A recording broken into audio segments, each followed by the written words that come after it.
So good morning. Thank you all for joining us for this session on Teacher as Reflective Practitioner. My name is Liz Shovers, and I'm the director with Global Language Project. We're a New York-based nonprofit, and this was our second year running a teacher training STARTALK program. And I'm lucky to present today with Rosanne Zeppieri, who was an instructor with our program, but many of you probably know her from her role as a program lead with STARTALK, team leader with STARTALK, as well as being recently retired from being the district supervisor for West Windsor Plainsboro District in New Jersey. So today we are going to talk about the importance of STARTALK teacher training programs implementing opportunities for their teachers to step back and reflect. This past summer we had many different opportunities in our STARTALK program for teachers to step back and think about their own teaching and think about how what they were learning during the theory and sessions with their instructors they would be able to bring into their micro-teaching practicum part of our program, as well as into their practice in the fall. And we found that this set-aside time for reflection really helped the teachers internalize and develop a deep understanding of what they were learning, so they could take that outside of the safe space of the STARTALK program. So just to give you kind of an overview of what the next hour will look like, we're going to talk a little bit specifically about the GLP teacher training STARTALK program. We're going to talk specifically about 3 ways that our program implemented reflection. We're going to step back and just talk about why does reflection even matter? Why should we give teachers time to reflect on their learning? And we're going to end with giving you some time to think about how you can bring reflection into your teacher training program next year. So to get us started, and also just to note, we are going to ask you a few times during the presentation today to turn and talk, work with your table mates, so please be active participants.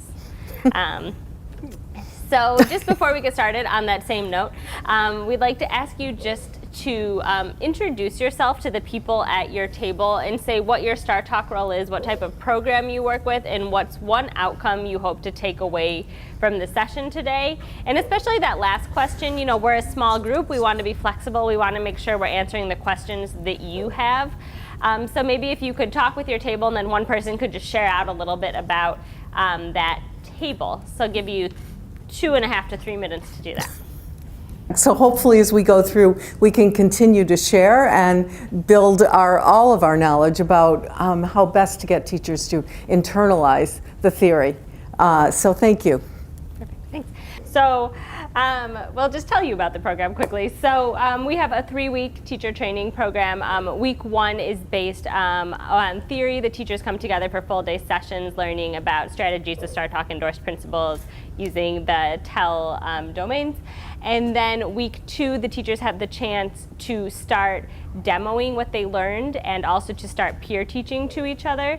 So they're starting to write lesson plans that they're going to take during week 3 during a micro-teaching practicum that we set up with a local camp. So they're starting to create those lessons, start trying them out in front of each other using a rubric that they've created themselves, which we'll talk about in a little bit. And then week 3, we go to a camp that's 10 blocks up the street. We meet there every morning.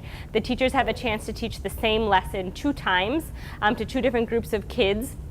And then we videotape them each morning, and they come back to the site in the afternoon, and they watch those videos, and they give feedback to one another based off of what they've seen, as well as start planning for the next day's teaching. We also this year, this is, I said, our second year running the program, so we implemented a leadership strand. So we had a few teachers return who had come to the STARTALK program year 1, and they had the chance to work with the new teachers. And we really, when it came to the peer teaching, we had them kind of be the first ones to demo, to look at the strategies.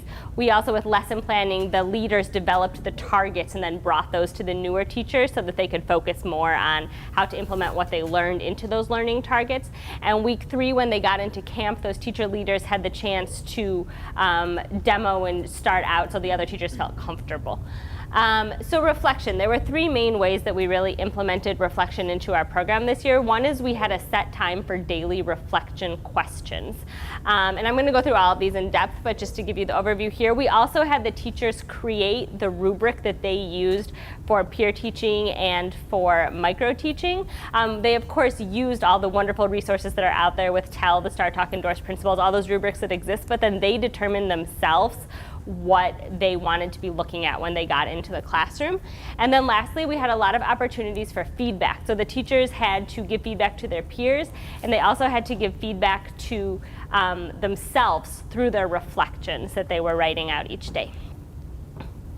So next, Rosanne's going to talk a little bit about just, before we jump into exactly how did we do those 3 types of reflective practices, how do we bring those into the program, we're going to just step back and talk about why reflection matters.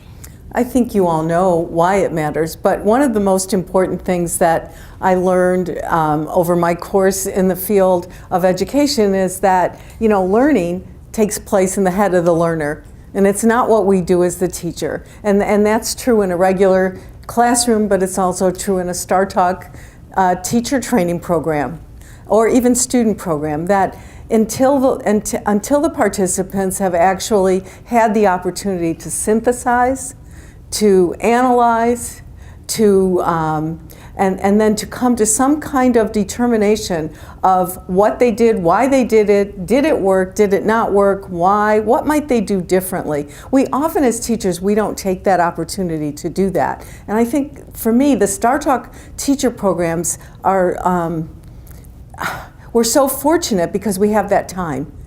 In a regular K-12 or even university setting, it seems like everyone's running to the next class to prepare, and we don't take that time, just those few minutes. And I first came to this, just to give you a little background, is I was observing a teacher, quite a wonderful elementary Spanish teacher, and I saw her between classes take out her little notebook and jot some notes before the next, and I said, "What are you doing?" She goes, "Well, I have to do this so that I remember what I did, and I can think about it later, and then consider my plans for the following day." And I thought, what if every teacher did that? How powerful that would be. And so, John Dewey said this back in the beginning of the 20th century, that in order to make an experience stick, to make it worthwhile and powerful, we have to step back, take a look at it, think about it, analyze it, and then use that information as we move forward. So we all know this is not a new concept, but I venture to guess that it doesn't happen as often as we might want it to happen in our daily practice or even in STARTALK programs. Because in STARTALK programs, we're rushing to get all the information in. And to me, it's like a closure in a lesson. We want, as a new teacher, I remember I wanted to use every minute, and I would stuff more information. I would think I was stuffing more information into the students' heads those last few minutes. But what we've learned, since then, is that stuff doesn't stick, because they haven't had enough time to think about it or to use it. So you're better off allowing that time for reflection. And so that's essentially, the focus, obviously, as Liz said. But how do we do this in our programs? How do we actually structure? And I'm really anxious. I think we're both anxious to hear what you all do, because we can put our heads together and come up with good models. How do you structure that time, and then how do you use that information with teachers as you move forward? Do you want to show the video? Sure. I think the only way we can improve teacher quality is to create a culture of continuous improvement. And that is given lip service in many districts, but nobody's really facing it what it really means in practice. You see, I think that every teacher needs to get better. In many districts, they target help at the teachers who need support, who need help, who are having difficulties. Well, you know what? Every teacher has difficulties. Every teacher fails on a daily basis. If you're not failing on a daily basis, you're just not paying attention. You just fail all the time. Many of you will walk out of this room absolutely convinced I said stuff I know I didn't say. As teachers, we fail all the time. We teach these brilliant lessons, we take in the notebooks, we look at what the kids have written, and we wonder what planet they were on when we teach this stuff. Our daily experience as teachers is a failure, which makes it the best job in the world, because you never get any good at it.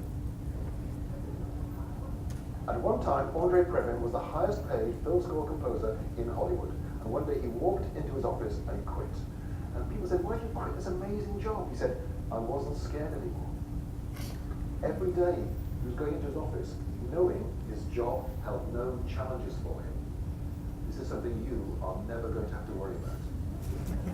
This job you're doing is so hard that one lifetime isn't enough to master it. So every single one of us needs to accept the commitment to carry on improving our practice until we retire or die. That's the thing. Chicken.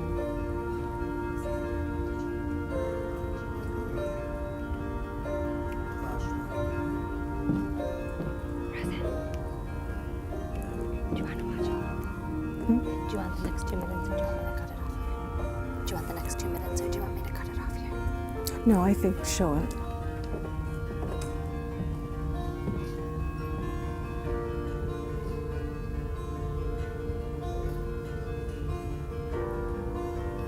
I hope you think these aren't boring. We really like these quotes.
So that's our question to you. Just spend a minute or two at your tables talking about what resonated with you, either the quotes or what Dylan William had to say. This guy is so interesting to me. Years ago, how many have read his article called Inside the Black Box? Okay, what he talks about the whole concept of inside the black box is that we put everything inside classrooms. We put technology, we put aids, we put textbooks, but we don't take the time to step back and look at what teachers are doing with students and how that relationship is so important in the course, in the learning process. So we just keep putting more stuff in rather than taking a close look at the teacher, because the teacher, you all know this now, this is, you know, we read this and we hear this, that the most important determinant of student learning is the teacher. It's not the class size. It's not the socioeconomic status of your students. It's not, you know, whether you have a whole lot of technology or not, but it's that teacher. And I think we can all reflect back on that teacher who did it for us, and maybe that's why we're here. But so take a minute just to reflect on what you heard or what you read, just so that you have time to think about it and what it means to you in your daily practice and in your STARTALK programs, obviously. Great conversations. I wish you could all share with the whole group. One thing that I heard that I want to share out, and I know there were many other wonderful comments, but Elisabeth, you made such an interesting comment to me, what you do on a daily basis when you're teaching.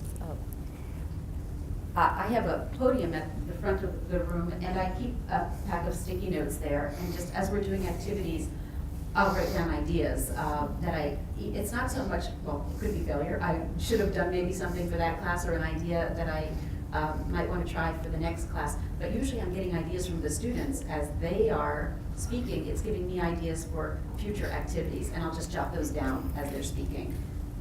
And she also commented that we think we're going to remember this. But we don't necessarily unless we write it down. And I was just talking at this table here, and that would happen to me as a new teacher over and over again. I wouldn't write it down, I have to admit. And then I'd find myself doing it again. I think, wait a minute, I already made this mistake. I don't need to make it again. And you know, it's taking that time. It's taking that time to actually formalize it in your mind, to make it stick. So, Liz, did you want to talk about your framework? Sure. So kind of as we talked about before, we were talking about the program a little bit, we broke our framework into the 3 weeks. So first, really looking at the teachers having the opportunity to answer daily reflection questions that focused on their individual learning and understanding of what had been covered. And then week 2, having them continue those individual reflections, but now they were also reflecting on what they'd seen from their colleagues, and they were using that rubric that they created. And then week 3, having the opportunity to continue those daily reflections, but now to reflect on the microteaching experience. So day 3, the reflection questions, or week 3, the reflection questions were a bit different. They answered the same questions each day, looking at what went well, what could have been improved, and what did they hear from their colleagues and from their own personal reflection that they were going to implement going forward. So really thinking about that growth in the reflections week 3.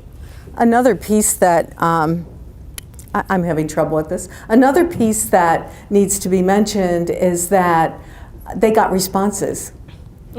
To their reflections, and that was very important to them. In fact, I was just talking with the Thomas Sauer, who was the person who was responding, and he said after the end of the program, he was getting emails from the participants saying, well, could you respond to this last reflection, or what do you think about this? So it really did seem to strengthen these teachers' understanding of the importance of reflection and how much it meant to them to have someone think about it and get them to think even further or deeper about their practice.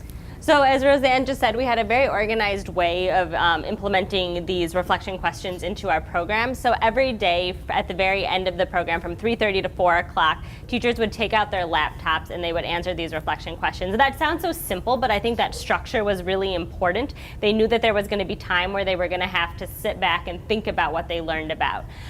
They were also all organized in one place. So this year we tried to go digital with our STARTALK program. Every teacher had an individual Google Drive folder. And within each individual folder, they also had one called Reflections, where we put each of their daily reflection questions up online. And this was really organized so the teachers could look back throughout the 3 weeks at their own reflections.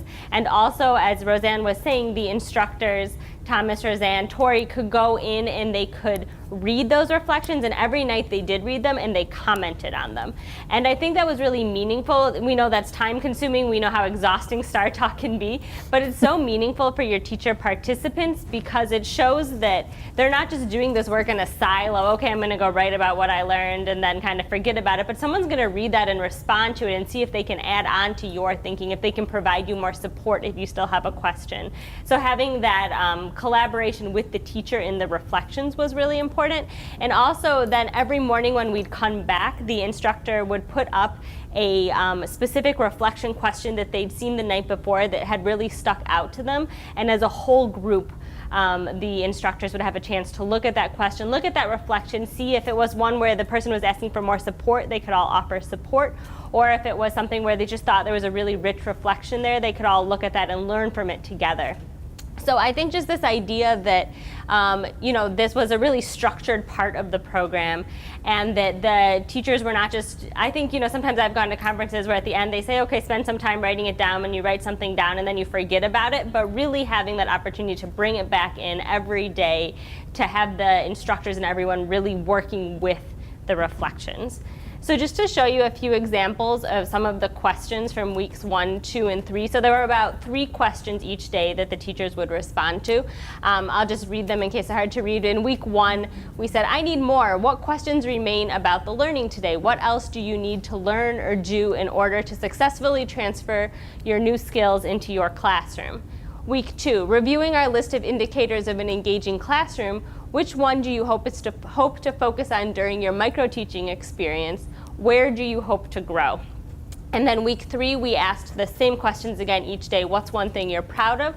What's one thing that didn't go as you expected? And how will you do things differently based on what you heard in terms of feedback? So I think what's really important about these questions is they're not just asking teachers to regurgitate what they learned, but they're asking the teachers to really answer the why. Why was this important? How will this impact your classroom? How can you apply this immediately in microteaching, but also how can you apply this when it comes to going back to your classroom in the fall? It really giving them that chance to think that through. So I'm going to just read, I know this is a long reflection, but it's a really great one. This is a reflection that a teacher gave one day. And then we just want you to think about what's your initial reaction to this reflection and the response, not the response given by the instructor, sorry. What's your initial reaction to this reflection and how do you think that this reflection helped this teacher grow? And then if you finish discussing early, just stop and jot maybe a comment that you would leave this teacher. Sorry, there are some typos on that slide. So the question was, how often are the activities you designed for learners truly engaging? How do you know that your students are motivated and encouraged and not just compliant learners? So this teacher said, I think more than half of the activities I designed for learners are engaging during this past school year, although I can't say that my motivation behind designing engaging lessons was specifically to maximize students' experience and interaction with content or to be engaging. A lot of the activities I used in my classroom involved total participation techniques, movements, role plays, discussions, and hands-on projects. The reason for these activities was to reach students with IEPs who made up half of my class population. I never thought of these activities as something teachers in regular language classrooms can implement and incorporate in their everyday teaching. I designed these activities because I thought my students with IEPs needed these activities in order to learn. Reflecting on my teaching in a regular classroom prior to this past year, I think at times I tricked myself into believing that the activities were engaging because my students were compliant, on task, and had the desire to complete activities. I couldn't tell you how excited they were about the activities, nor can I tell you now because engagement was not part of my conscious decision making when I designed and evaluated my lessons. Plus, I think my outlook on what engagement looks like has reconceptualized after today's lesson. So if you could just spend a minute talking to your partner, what do you think this teacher learned from this? Why was this a positive experience for her to reflect? And then if you were the instructor working with this teacher, is there anything you would say to her as a follow-up? Could I put a couple people on the spot because I heard such wonderful things? So what is your name? Antoinette. Antoinette is going to share something that their table talked about. We talked about how there are competing priorities in teaching, that you have certain things that you have to do to meet the guidelines and they're regulated. But then you also have this other side of you that it's so important to nourish yourself and make time to reflect and you know, work on this engagement piece. Think about where the student is really coming from and how you can do that better. So finding a buddy is a really great way of doing that. Finding a teacher maybe that inspires you, that you feel connected with, who can help you make a point every day of taking that 30 minutes that you talked about to really put effort into this. Thank you. I only sat with two tables, so I don't mean to dismiss the others. But this table also had. Oh, did you want to? I was going to say there was a really good reflection. Okay. Here Well, as well. I'm sorry. We'll come back to you. Okay. Yes, we talked about we loved the way that she was very introspective, and she identified what she needed to do better. She wanted to do, but now this is just the beginning. So now I would say, what are you going to do after? Now that you want them to be engaged, now that you want them, you know what you want them to learn. What step are you going to take to do that? And then at the end of it, how are you going to know? Are you going to assess yourself, the reflective piece? That's great. That they actually, you help them get there. That's fabulous. No, that's fabulous. And pretty much some of what we talked about at this table here, you know, it sounded to me, and we all agreed, I think, that initially she was thinking about engagement as keeping the kids busy. and, and not really engaging them cognitively. Is it okay to ask a question about Please. section right now? So I'm really curious about the structured I'm really curious about the structured reflection and it being on Google Drive shared with everybody, or No, just individual folders? It was only shared individually. So each teacher had an individual folder, so just themselves and the instructors could view Okay. it, not the other teachers. Right. And when we'd share them out in the next morning, we would remove the name. So if a teacher wanted to say that was mine, then they were welcome to do that. Right. But they didn't have to. But actually, oh, sorry. But because I was thinking about our program and the language, we do say for our program, for the teacher program, that it will be working language, Russian and English, but we do end up having teacher participants who could not write like this in English. And they would feel, I think, very conscientious about, like, is my spelling okay? Am I saying this right? And I think they would get caught up in the language part. So I think that's a good point, and that's something we tried to do at our program this year too, was really set up norms at the beginning. So we talked about that with some of our teachers, that it was okay if you were not as strong of a writer in English, that it was okay, you should still write from where you could come from. And we let teachers, when they were in the reflections, because our instructors didn't speak the same languages as the teachers, you of course had to reflect in English, but in many opportunities were given to work in the target language. But I think just setting that up with your teachers and making that something that you tell them up front. We understand you may not be as comfortable writing in English. We may understand that there's different levels of English proficiency in this room, but that's okay, and still write from what you know and what you experienced. Your reflection is just as meaningful, even if the grammar isn't perfect. I think that really helps people feel comfortable. And was your program for teachers of different languages? We had Arabic, Mandarin, and Korean teachers. Okay, great. Sorry. No, that was good. I think we'll move on. How's that? Okay. So next, I just wanted to talk about the personalized reflection rubric we had teachers use. So the teachers worked together during week 2 to create a rubric based off of what they saw as group identified indicators of an effective instructor. And they used this during their peer teaching and micro teaching. So just so you can see it a little bit larger, everything was based within the categories that we were focusing on in our program, the learner engagement and the target language use. But then the teachers worked together to come up with what they should be seeing within each of those areas based off of what they had learned weeks 1 and the beginning of week 2. So if you look carefully in there, and we'll share this online, you can see some of the language is very specific to the program, how we were talking about things, a learning environment that you would see messy, organized chaos. So they were really comfortable with what they were seeing here, and they understood what they were looking for. They weren't just using a rubric that someone else had designed, and now they had to go in and be like, okay, is that really what that means? No, they understood what these different topics were they were looking for because they put this together. And they had a chance to practice using this during peer teaching before they moved into micro teaching. So if they had questions or wanted to feel more familiar or comfortable, they could talk to the instructors, of course, before they were going out and really using this during the micro teaching experience.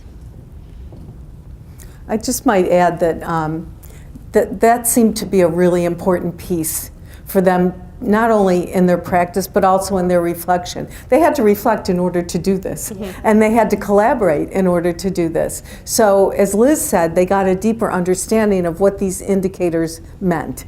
And so that made them obviously more able to implement it and actually to analyze themselves and others as they were giving feedback. So that was an important piece, I feel, that they did this themselves.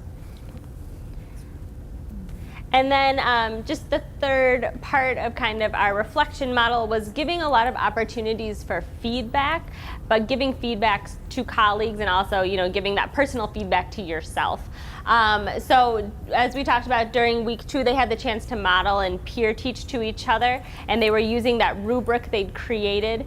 During week 3, they were micro teaching and they were using that same rubric. And we also videotaped when we were working with the summer camp. Teachers taught 2 lessons each day, but we videotaped one of them so that when they came back, as I think we mentioned earlier, when you're in the middle of the day, things happen so quickly, and you might not have the chance to take those notes right on the spot. But if you can watch yourself on video, you're going to see things that you don't remember. So I think for those of you that have a student component in there, having the chance to videotape that. And we just did it on iPads. We had volunteers who came in to help with that, so it's really easy to set up.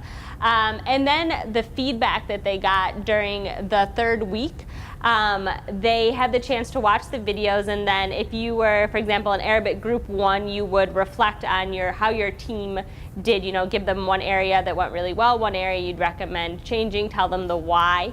And then we also changed the partner groups so that, for example, Arabic 1 watched Korean Group 1, so that you had the chance to reflect on someone who was not speaking a language you understood, so you were a bit more in the shoes of the student and able to give feedback from that point of view.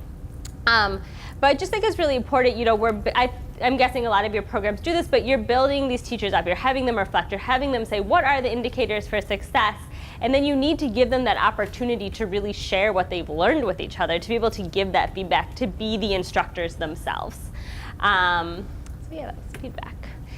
So I'd love if tables could just talk a little bit about what you do currently in for feedback in your program. How do you offer teachers the opportunity to give and receive feedback? So if you could just kind of finish your conversations a little bit. I heard some wonderful suggestions that people were taking from one another. Am I correct? So at your tables, would you just share one thing that you heard that you're going to take back to your program, or either your STARTALK program or your regular year-long program? Anyone have anything at this table that was? I was sharing. Because I heard some great sharing of ideas. So I'm from San Diego State University, and Dr. Feliz is with me, our program director. So we have a program, STARTALK Student Camp and Teacher Camp. So those two camps are combined now. So we learned through our experiences in the past years. This year what we did differently, we combined the actual teacher camp with the student camp. So what happens, our student camp is for 1 month, and our teacher camp is for 2 months. It's a training. Wow. I'm sorry, 2 weeks, yes. So what happens, it's all year long, right? yes. So what happens there, the first week of teacher training, they're just focusing on learning the new concepts and how to apply it in the classroom. We'll also give them opportunity, like 1 hour a week, a day, to come and observe the classes that actually being taught in the student camp classes, I mean. So in the next week, which is second week for teacher training, they actually develop their own learning plans, and they come to the student camp and they teach classes. And we have other teachers who gives them feedback, or the main presenter of our teacher training, they also provides feedback and what they can improve or what was really good. So That's a nice Thank you. That's a very nice model, I think, that they go and they prepare the lesson, give it, and then get feedback. So are they doing just a portion of a lesson or a whole lesson? Actually, whole lesson. A whole lesson, wow, that's great. Anyone else want to share something that they learned at their table that they might implement? Well, I'm from Utah, from the University of Texas at El Paso, and we have the Arabic and the Portuguese course over there. And what we do is that we actually meet 30 minutes before each class daily, on a daily basis, and then we meet for an hour after every class. And then we have these hour meeting, it's 30 minutes with the Portuguese class and then the whole team together. So we meet with the lead instructors, the TAs, and sometimes our program director. So we always have these feedback for the next day to be prepared. I was also telling them that we exchange teachers between classes. We got 2 Portuguese first levels, so we exchanged either TAs or teachers. So the students get both experiences. Not every teacher teaches the same way. So the students get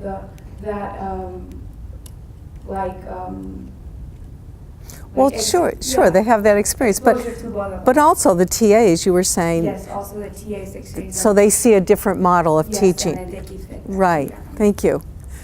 A couple programs, if I could just share a couple things that I've seen at different programs. And one I found was very effective. All day long, reflection was an integral part of the teacher training.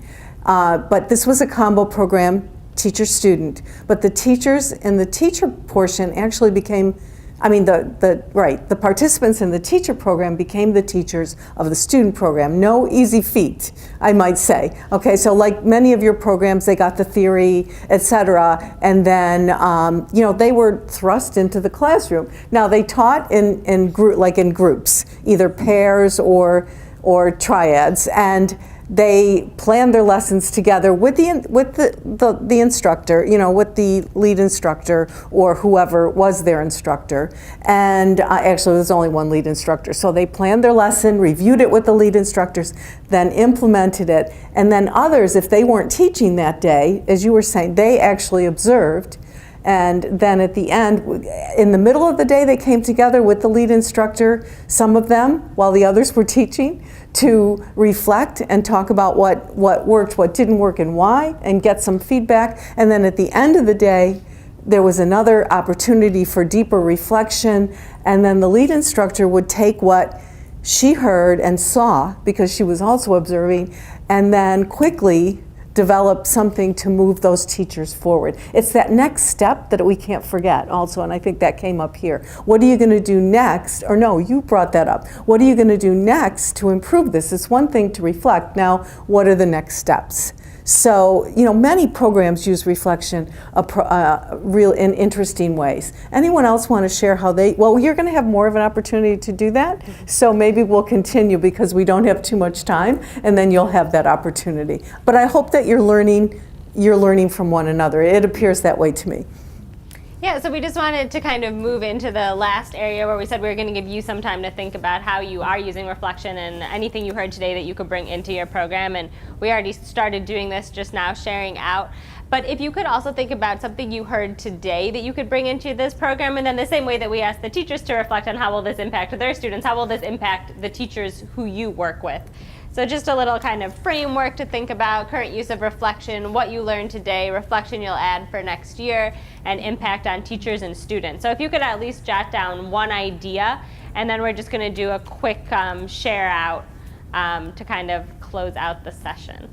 Okay. So it's a quick go around, and everybody gives one comment. So it can only be one comment. All right, because we don't have time for more, so you can't speak in a paragraph level. You're all novice speakers. You're going to either give a chunk of language or one sentence, okay? And let's start in the back. Here, I'm going to pass this around so everyone can hear. Do you mind? No. Thank you. It has to be part of the program curriculum. Okay. Observation. Thank you. And you can't repeat what anyone else said. I forgot that. The comment you made that every teacher fails, or the speaker did, every teacher fails on a daily basis. If you're not failing, you're not paying attention, so that reflection piece. A lifetime isn't enough to be a good teacher. That's right. More than one lifetime. Use of Google Docs to post reflections. Good. Okay. A lot of new ideas how to create, how to build the program for the next year with a video taping and other great ideas. We'll add time into our program for more reflection. Thank you. Videotaping teaching for better reflection. Good. Using the idea of peer coaching for reflection. Okay, yeah, that's a good one. Dolly? Okay, and that for help the teachers whose English is not that proficient and self-conscious, they allow them to do target the native language reflection. Mm-hmm. Right. I'm thinking beyond the concrete teaching strategies or techniques the teacher will gain from the program, and will include more procedures for the teacher to reflect on the whole process of the teacher development. Make the teacher development more metacognitive. Exactly, thank you, that's great. Teachers' reflection makes students' learning more meaningful and more efficient. Yeah, more efficient. No, that's a good adjective. That's a good adjective. Well, I was thinking about giving 2 chances to teach the same class. Teach it once, for instance, an hour, once Right. to the peers, and then reflect, and then teach it to the students. Good. We'll try to integrate more structured peer-to-peer feedback. And it does need to be structured, doesn't it? No, it does. Oh, did we already? No. We ran out of ideas already. Anyone? Okay. They stole ours. Robert, no. There's an effective piece that we haven't talked about how people need to be able to take stuff in and be able to feel comfortable reflecting. And we talked about this in the group a little bit, and it's probably important just to remember about not breaking down before you get videotaped. Exactly. I shared this experience I had as a graduate student in a methods class, and we had to do a micro lesson, 3 minutes, to our class, who were all different languages. So every once in a while we'd have to show up at the studio, right? Because at that time, back in the dark ages, we didn't have iPads to do it with. I mean, I was a wreck, and I had already taught for 3 years, but so was everyone else, because we had to be videotaped. Then they played back the videotape, and everybody gave us feedback, but it was probably the best growing experience that I had as a teacher, or one of the best, anyways. Thank you so much. I'm sorry we didn't have time for questions, but we'll be around. And we didn't put our email on, but before, I guess we'll send that to StarTalk so that you can find it. Thank you so much for your participation. You are a great group, really.